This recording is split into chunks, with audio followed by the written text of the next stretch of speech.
اوكي. آه مبدئيا، نبدأ بتحية الإسلام. مفيش حاجة خير منها، يعني السلام عليكم ورحمة الله وبركاته. آه هنشرح النهاردة يا شباب ال Merchant Circle Diagram، من A to Z بإذن الله، من أول الحاجات اللي احنا محتاجين نفهمها لغاية ما نحل الشيت بإذن الله. وبحيث نقفل الجزء دوت على خير، هو أكتر جزء محتاج فهم زي ما قلنا. طيب، هنبدأ بحاجة أساسية كده، بيز محتاجين كلنا نعرفها، وهي الرسمة اللي قدامنا ديت. محتاجين نعرف كام حاجة فيها كده. آه مبدئيا، ده التول، ده الشيب اللي احنا اوريدي عملنا له ريموف، وده الورك بيس. اوكي. اول حاجة محتاجين نعرفها هي الرايك انجل، وهي زاوية ما بين العمودي أو الفيرتيكال لاين والتول فيس. ومحتاجين نعرف إن التول فيس بيحصل عليها الفريكشنال فورس. ده رقم واحد. رقم اتنين، محتاجين نعرف زاوية تانية اسمها الشير أنجل. الشير أنجل ديت بتبقى ما بين الشير بلين والهوريزونتال لاين. آه محتاجين نعرف كمان ال الشيب ثيكنس وال الانديفورمد ثيكنس. محتاجين نعرف ان الشيب ثيكنس دايما دايما هي اكبر من الانديفورمد ثيكنس. ليه؟ لان احنا واحنا شغالين وعمالين بنقطع بيحصل ثيرمال، تأثير حراري على الشيب، فبالتالي بيحصل تمدد، فبالتالي الثيكنس بيزيد. اوكي. حلو قوي. محتاجين نعرف كمان حاجة اسمها الشيب ثيكنس ريشيو، وهي ريشيو ما بين الانديفورمد ثيكنس والشيب ثيكنس. وزي ما احنا قلنا ان دايما بتكون الشيب ثيكنس او الديفورمد ثيكنس تبقى اكبر من الانديفورمد ثيكنس، فبالتالي الريشيو دي دايما هتبقى اقل من واحد. محتاجين نعرف كمان ان الفاي او شير انجل بتساوي التان انفرس للشيب ثيكنس ريشيو مضروبة في كوزاين ريك انجل، مقسومة على واحد ناقص الشيب ثيكنس ريشيو، واحد ناقص شيب ثيكنس ريشيو مضروبة في الساين ريك انجل. دي من الحاجات المهمة برضو اللي احنا محتاجين نبقى عارفينها. آه، محتاجين نبقى عارفين برضو القانون ده، ان كيز ان هو قال لنا ان احنا محتاجين نحله بمعادلات، مش محتاج مننا ان احنا نرسم diagrams. فمحتاجين نبقى عارفين القانون ده، ومحتاجين نبقى فاهمينه، لان احنا حفظه مش هيبقى لطيف بالنسبة لنا مع كمية الحفظ اللي في المنهج. طيب، محتاجين نعرف ان الفيلوسيتي diagram بتبقى دايما اسطمبة كده. بتبقى أول حاجة بنرسمها هي ال cutting speed على الهوريزونتال. طبعا بتبقى معانا cutting speed بتبقى given، آه، أيا كان متر بير سكند أو إيه. فإحنا محتاجين طبعا نحولها لمتر بير سكند لو هي متر بير مينت أو whatever إيه. فمحتاجين نحولها. بعد كده نبدأ نحطه سكيل، رسم للفيلوسيتي. وليكن مثلا كل 1 متر بير سكند هنرسمه في 1 سنتيمتر، أيا كان. فأول حاجة بنرسمها في الفيلوسيتي دياجرام هي الكاتنج سبيد، بتبقى على الهوريزونتال. تاني حاجة بنرسمها هي الشير فيلوسيتي، واللي دايما بتكون عاملة شير انجل فاي مع الكاتنج سبيد.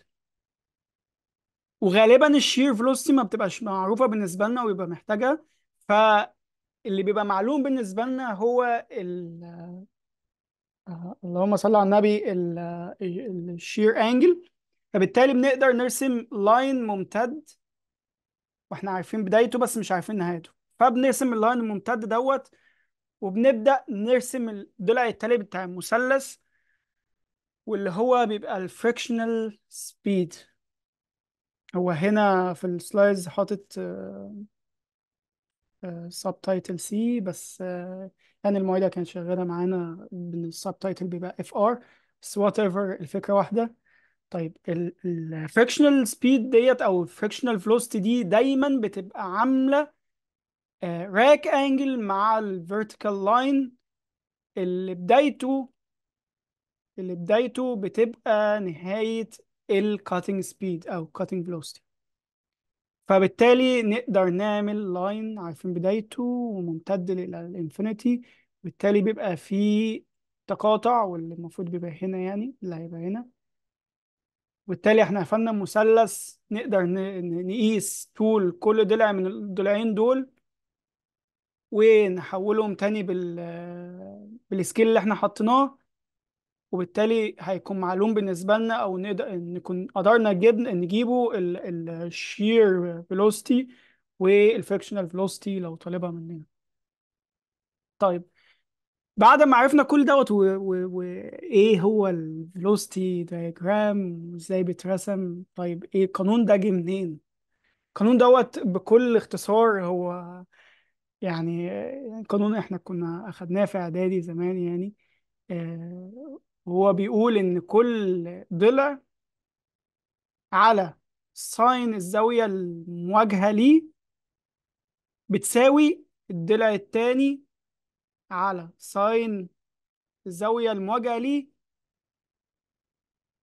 بتساوي الضلع التالت على ساين الزاوية المجاورة ليه. تعالوا كده نبصوا، هو هنا مفصل الدنيا أكتر. shear velocity هناخدها، ايه الزاوية المواجهة ليها؟ هي الزاوية دي، واللي هي بتساوي لو حسبناها كده هتطلع 90 ناقص رايك انجل. ادي 90، كل دي 90 زي ما احنا عرفنا ان دي vertical line، واحنا عايزين الزاوية دي بس فهنشيل منها الرايك انجل. وهكذا لو جينا نبص كده على الفي، الزاوية المواجهة ليها هي الزاوية دي. طب ايه هي الزاوية دي؟ هتلاقي ان هي 180 ناقص الشير انجل ناقص ال 90 ناقص الرايك انجل، وهكذا. فاحنا مش محتاجين ولا مضطرين ان احنا نحفظ المعادلة دي، بس نقدر نستنتجها لو لا قدر الله طلب مننا يعني في الامتحان ان احنا نحل بالايكويشنز، ما نرسمش يعني. لان ملحوظة مهمة جدا، لو اشتغلنا بالدياجرامز بتطلع ارقام مختلفة تماما لو اشتغلنا بالقانون ده، مع ان الاتنين المفروض منطقيا يطلعوا واحد، بس عمليا ما بيطلعوش واحد، ويبقى فروقات رهيبة جدا ما بينهم. فنخلي بالنا من النقطة ديت، ونخلي بالنا من السؤال هو طالب بإيه بالظبط. طب هو ما طلبش ولا ذكر هو عايز بقى ليه طريقة، اشتغل على طول باي ديفولت بالدياجرامز. ده نقلا عن الباشمهندسة أسماء يعني. حلو يا شباب، حلو.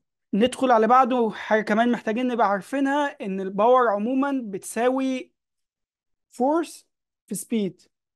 الباور دايما بتساوي فورس في سبيد. طيب هو طلب مني كاتنج باور، فهنجيبه الفورس باور، الكاتنج فورس في الكاتنج سبيد، نضربهم في بعض يبقى جبنا الباور. نظبط الوحدة بس، هي 60 في 1000، ما هي إلا تظبيط وحدة عشان نوصل للكيلو وات. بس الأساس إن الباور بتساوي الفورس في الفيلوسيتي أو السبيد. وهكذا مع الشيرنج باور والفريكشنال باور. بس ده اللي احنا محتاجين نبقى عارفينه يعني يبقى بيز بالنسبة لنا قبل ما ندخل على الشيت. خلينا ندخل على طول على الشيت ونشوفوا الدنيا بتقول ايه.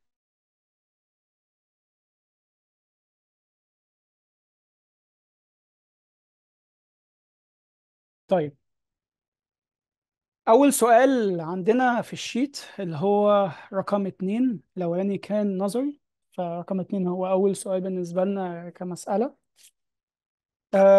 بيقول calculate the shear angle. إيه هي shear angle يا شباب؟ shear angle اللي هي فاي. طيب calculate the shear angle when turning a steel tube with a side cutting tool at a rake angle of 15 degree. The axial feed is 0.2 millimeter per revolution. الحتة دي تريكي جدا يا شباب، هنعرف ليه دلوقتي. The ship thickness as measured by a micrometer is 0.3 millimeter. حلو جدا. هنبدأ نرص المعطيات قدامنا. هو محتاج الشير انجل، عطانا الراك انجل ب 15، عطانا الفيد سبيد ب 0.2 ملم per revolution، عطانا الشيب thickness 0.3 ملم. طيب دلوقتي احنا عارفين ان الشير انجل بتساوي تان فاي. التان فاي او الشير انجل بتساوي تان انفرس ايا كان الشيب ثيكنس ريشيو مضروبة في الكوزاين راك انجل على واحد ناقص الشيب ثيكنس ريشيو في ساين راك انجل. طيب احنا دلوقتي معانا راك انجل تمام، ناقصنا في القانون ده كله هو الشيب ثيكنس ريشيو. طب هنجيبه منين؟ احنا عارفين ان الشيب ثيكنس ريشيو بتساوي الانديفورمد ثيكنس على الديفورمد ثيكنس او الشيب ثيكنس. احنا معانا عطانا بشكل مباشر الشيب ثيكنس، فاحنا محتاجين ال undeformed thickness. هنجيبه منين؟ مفيش حاجة عطاها لي بطريقة مباشرة بتساوي أو قال لي بطريقة مباشرة كده ال undeformed thickness بتساوي كذا. طيب الحتة ديت، حتة الفيد سبيد، باشمهندسة كانت قايلة لنا إن هو طالما هو ما ظهرليش حاجة عن ال undeformed thickness، فالفيد ريت أو ال axial feed speed بتساوي هي ال undeformed thickness. ليه؟ لأن كان يعني بسبب إن هو orthogonal، إحنا بندرس ال orthogonal cutting، فدي حاجة من ال special cases بتاعة ال orthogonal cutting المميزة عن النوع التاني اللي هو ال oblique cutting. فالحته دي مهمه جدا ان احنا نبقى عارفين ان لو ما عطناش باوند فورمد ثيكنس واحنا محتاجينه عشان نجيبه الشيب ثيكنس ريشيو، ولقيناه عطانا في المساله الاكسيال فيد، نعرف على طول الاكسيال فيد ديت هي الاوند فورمد ثيكنس. حلو جدا، يبقى احنا كده معانا الاوند فورمد ثيكنس، معانا الديفورمد ثيكنس اللي هو الشيب ثيكنس. قدرنا نجيبه الشيب ثيكنس ريشيو، طلعت ب 2 over 3. قدرنا بعد كده ان احنا نعوض في القانون بتاع الشير انجل على طول. قدرنا نجيبه ان التان فاي او التان شير انجل بتساوي 0.77 823. قدرنا نجيبه الشير انجل اللي هي طلعت ب 37 degree 53 minute. وبكده قدرنا نحل المسألة. أي سؤال يا شباب بخصوص المسألة دي؟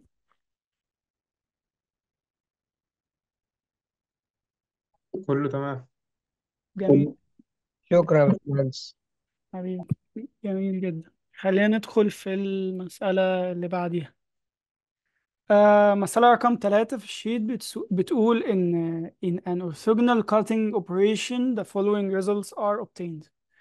Undeformed chip thickness ب 0.25 ملم. إيه هي ال undeformed chip thickness؟ هي التي نود. الكلمة مهمة جدا. undeformed من deformed مهم جدا. shape thickness بس معليش لا deformed ولا undeformed by default فهي deformed. طب ايه هي الشيب thickness deformed دي؟ هي تي سي.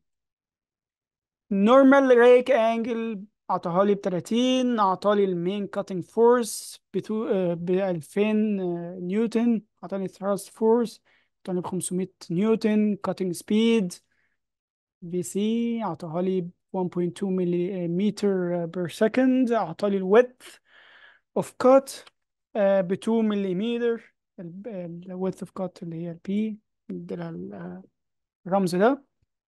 عايز ايه بقى يا معلم؟ عايز الشير انجل، عايز فاي، عايز الكوفيشن اوف فريكشن يو، عايز الشير فيلوسيتي في اس، عايز المين شير ستريس. نبدأ نرص كالعادة المعطيات بتاعتنا او الجيفنز. قلنا ان التي اللي هي undeformed 0.25 مليمتر، الديفورمد او الشيب thickness 0.5، ريك انجل، الكاتنج فورس، thrust force، الكاتنج سبيد، الويدث، وعايز قلنا الفاي او الشير انجل والفريكشنال، عايز الفريكشنال كوفيشنت، وعايز الشير فيلوسيتي. مبدئيا كده على طول اول ما نلاقي مسألة اعطاني فيها الكاتنج فورس والثرست فورس، نروح على طول نحسب ال resultant force. resultant force بتساوي جذر التربيعي لمجموع مربعي الكاتنج فورس والثرست فورس، تطلع بتساوي 2061.55 نيوتن. تاني حاجة على طول نبدأ نحطه سكيل رسم للفورس دايجرام أو الميرشن سيركل دايجرام. وليكن هنا أنا شايف إن مناسب بالنسبة لي جدا إن أرسم ال 2000 نيوتن كاتنج فورس في 10 سنتيمتر. فقسمنا ال 2000 على ال 10 طلع لنا 200 نيوتن لكل سنتيمتر. يبقى ده هو سكيل الرسم بتاعنا، ان احنا هنرسم كل 200 نيوتن في 1 سنتيمتر. ونروح على طول نقوم راسمين الكاتنج فورس as a horizontal line، وده هيبقى البيز لاين بالنسبة لنا اللي هنرسم عليه، وهيبقى المرجع بتاعنا في الرسمة كلها. رسمنا الكاتنج فورس زي الفل اهو. تاني حاجة على طول نرسمها بعد الكاتنج فورس هي الثرست فورس. دايما الثرست فورس بتبقى perpendicular على الكاتنج فورس. طيب بنبدأ نحط ال 500 نيوتن بتاعت الثرست فورس على السكيل بتاعنا، ونشوف هيساوي كام سنتيمتر ايا يكن هيطلع كام، ونبدأ نرسمه perpendicular على الكاتنج فورس. رسمناه perpendicular على الكاتنج فورس تمام. نبدأ نوصل بداية الكاتنج فورس بنهاية الثرست فورس لاين بلاين، واللاين دوت هيبقى resultant force. ممكن نعمل دبل تشيك في الحتة ديت ونقيس طوله ونبدأ نشوف هو هيطلع كام نيوتن. هيطلع لو احنا شغالين صح هيطلع تقريبا بتساوي الرقم اللي احنا جبناه بالقانون بتاع resultant force. طيب ماذا بعد يا احمد؟ هن... هنبدأ نرسم الشير فورس. ودايما برضو الشير فورس بتعمل زاوية شير انجل مع الكاتنج فورس، دايما ما بتتغيرش. فهنبدأ بالارسطو بتاعنا نرسم نحدد زاوية 30 مع الهوريزونتال لاين البيز بتاعنا اللي احنا قلنا عليه الكاتنج فورس، ونبدأ نرسم لاين ممتد. طيب هنقف فين؟ هنقف عند الميرشن سيركل. هي دي لازمة السيركل عندنا، هتحدد لنا الدنيا كلها. طيب الميرشن سيركل دي هتترسم فين وازاي؟ ايه السنتر بتاعها؟ السنتر بتاعها دايما وابدا هو السنتر بتاع اللاين بتاع resultant force. الار. بعد ما رسمنا المفروض الار من بداية الكاتنج فورس لنهاية الثرست فورس، نبدأ نقسم اللاين ده، وليكن اللاين ده عمل 10 سنتيمتر مثلا، يبقى النص بتاعه 5 سنتيمتر. نحدد نقطة ال 5 سنتيمتر أو السنتر بتاع اللاين دوت، ونقف عنده بسن البرجل ونبدأ نرسم سيركل. هنلاقي ان السيركل بتعدي بنهاية الريزلتنت فورس وبداية الريزلتنت فورس وبداية الكاتنج فورس ونهاية الكاتنج فورس وببداية الثيرست فورس ونهاية الثيرست فورس، وهكذا على كل الفورسز اللي احنا هنرسمها قدام. هي دي لازمة الميرشن سيركل، بتحدد لي حدودي كفورسز بتأثر على الورك بيس بتاعتنا والتول. حلو، رسمنا الميرشن سيركل، ده أهم جزء هي بالنسبة لنا. زاوية اتفضل. ميل الثرست فورس مديها لك.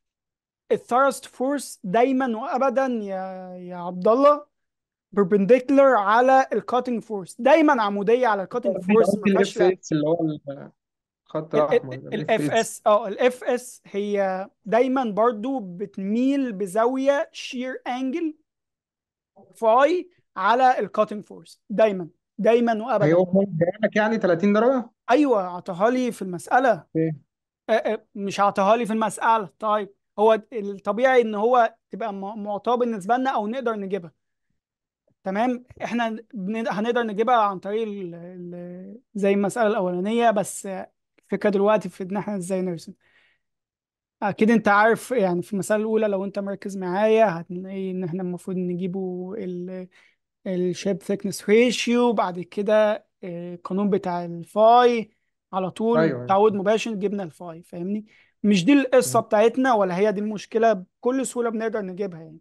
بس هي الفكرة كلها في ازاي احنا نرسم الميرشن سيركل. هل اي حد عنده مشكلة في حتة ان احنا ازاي نجيبه الفاي يا شباب قبل ما نكمل الميرشن سيركل؟ تمام يا باشمهندس. حلو جدا. طيب، احنا قلنا ان خلاص رسمنا الميرشن سيركل بتاعتنا، ورسمنا الاف سي، رسمنا اللي هي كاتنج فورس، ورسمنا الثرست فورس، ورسمنا ريزلتنت فورس. دلوقتي الخطوه اللي بعديها نرسم الشير فورس. نرسم الشير فورس فين يا احمد؟ شير فورس بدايته هي بدايه الكاتنج فورس، وبتميل على الكاتنج فورس دايما بشير انجل باي. شير انجل زي ما احنا قلنا جبناها اهو فوق بالخطوات، نفس المسألة رقم 2 بالظبط. فاحنا ده خلاص احنا معانا الفاي انجل اللي هي الشير انجل، قدرنا نجيبه بالظبط. اللاين بتاع الشير فورس هيبقى فين بالظبط؟ بدايته احنا عارفينها، نهايته هتبقى زي اي نهاية وبداية اي فورس على الميرشن سيركل دايجرام على السيركل. فنهايته بالنسبة لنا بقت محددة. قدرنا خلاص نحدد بداية ونهاية الشير فورس، نقدر نقيس طولها بالمسطرة بالسكيل بتاعنا، نقدر نجيبه قيمتها بالظبط كام. طيب الخطوة اللي بعديها على طول نجيبه البربنديكولار على الشير فورس. الشير فورس نورمال دايما هيبقى بربنديكولار برضه على الشير فورس من اسمه، وهتبقى بدايته هي نهاية الشير فورس، ونهايته هتبقى الميرشنت سيركل. احنا عارفين اهو خلاص، احنا عرفنا ان هو نورمال، هو من اسمه نورمال، عرفنا الزاويه بتاعته، عارفين البدايه بتاعته، والنهايه دايما بتبقى الميرشن سيركل. لغايه دلوقتي حد عنده مشكله يا شباب؟ هي نهايته مع نهاية الثرست فورس صح؟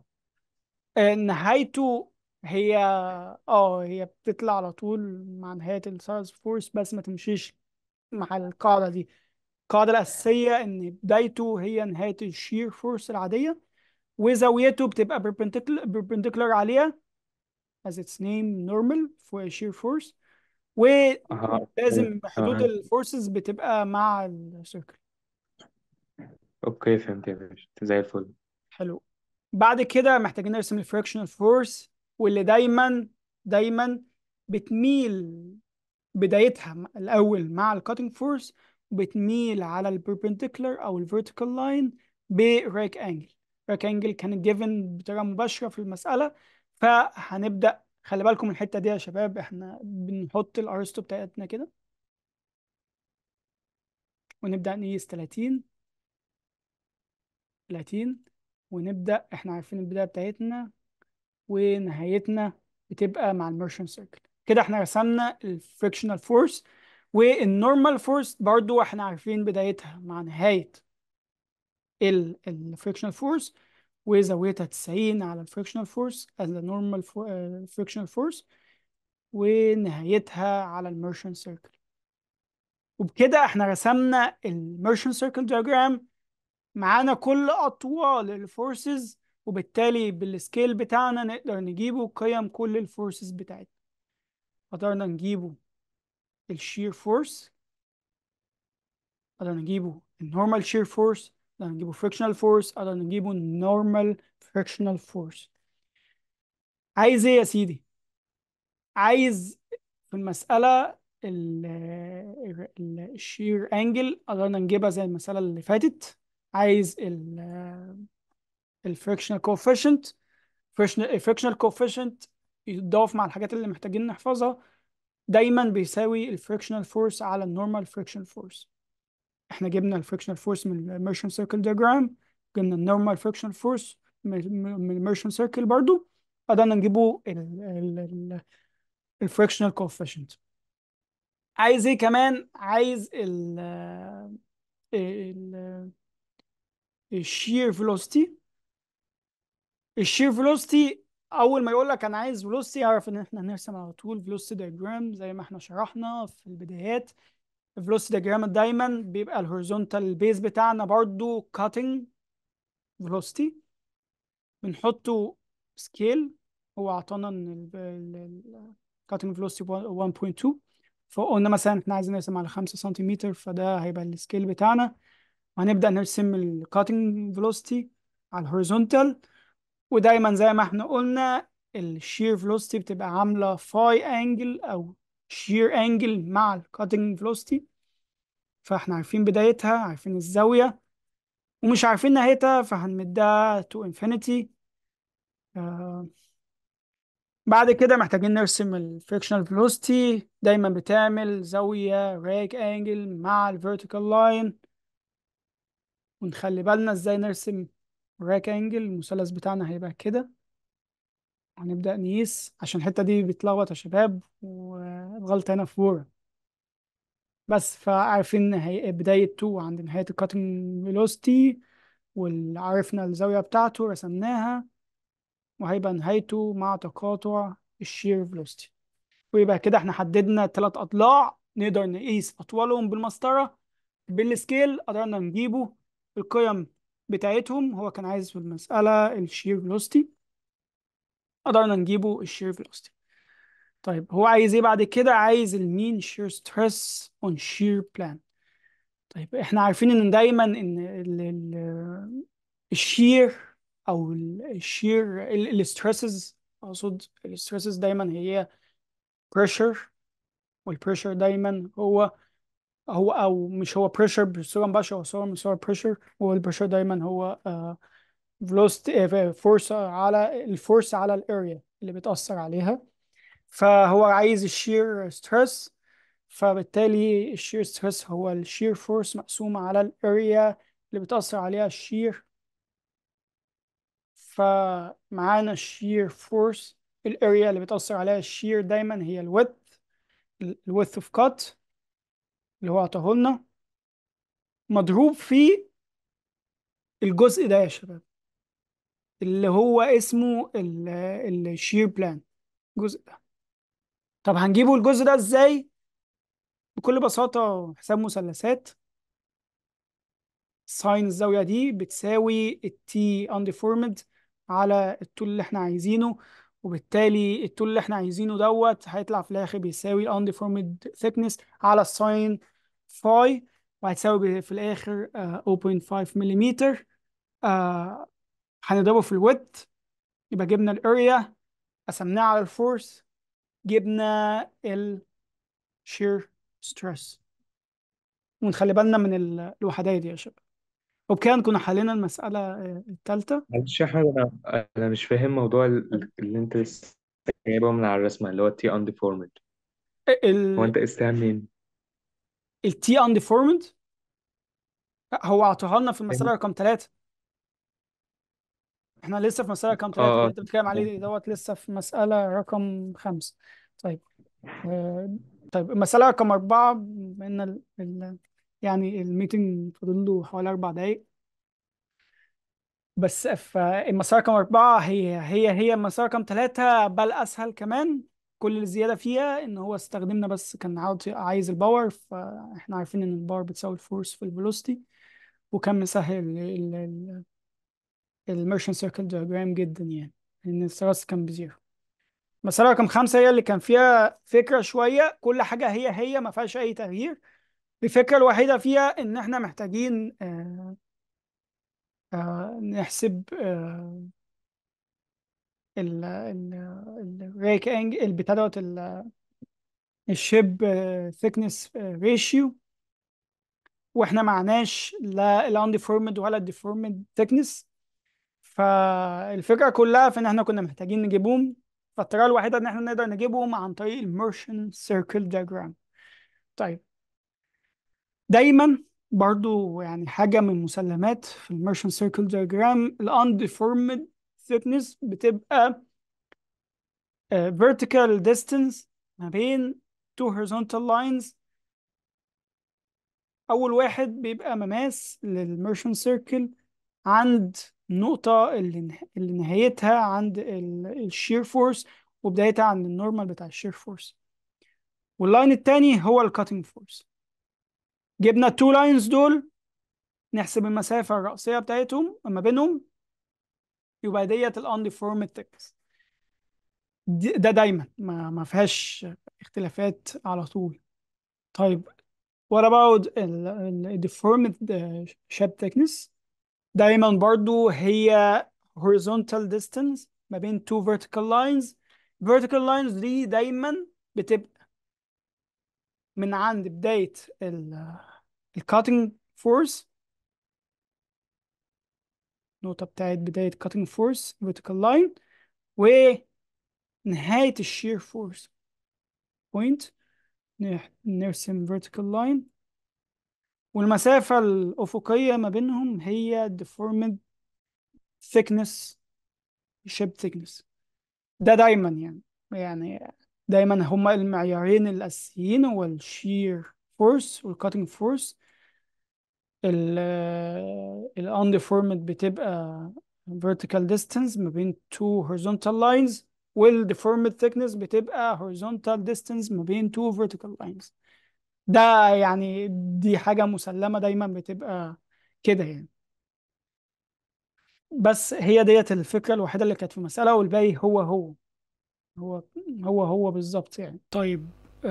في حاجة كمان أو طريقة كمان نقدر نجيب بيها ال shape thickness ratio من غير ما ألجأ للميرشن سيركل وvertical line وhorizontal line ومش عارف ايه واللخبطة دي كلها. في طريقة تانية سريعة جدا نقدر نجيب بيها ال shape thickness ratio بخطوة كده، بس سريعة بسيطة كده وبعيدة عن لخبطة الديستنسز دي. ايه هي؟ احنا عارفين ان قانون الشير انجل او الفاي بيساوي التان انفرس الشيب ثيكنس ريشيو مضروب في كوزاين ريك انجل على 1 ناقص الريشيو في الساين ريك انجل.